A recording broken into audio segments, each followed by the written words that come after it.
আচ্ছা রাসবিহারী প্লিজ দয়া করে কেউ কাউন্টিং এজেন্টরা এবং প্রার্থী ক্যান্ডিডেটরা তারা ভোটিং এলাকা ছেড়ে আসবেন না।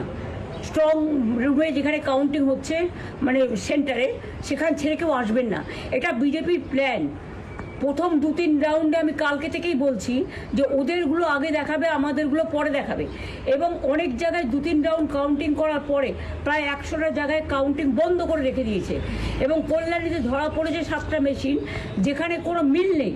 এটা টোটাল ফোর্সফুলি সেন্ট্রাল ফোর্সকে দিয়ে চারিদিকে তৃণমূল কংগ্রেসের উপর অত্যাচার করছে, অফিস ভাঙছে, জোর করে দখল করছে। এসআইআর নামে আপনারা দেখেছেন ভোট লুট করেছে যাতে যে সিটগুলো জিততে পারে।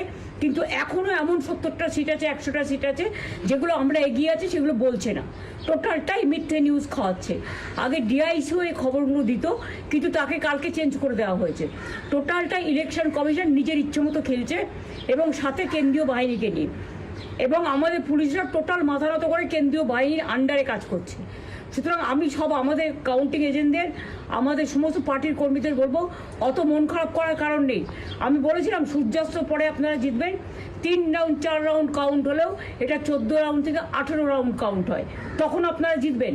Wait and see, watch.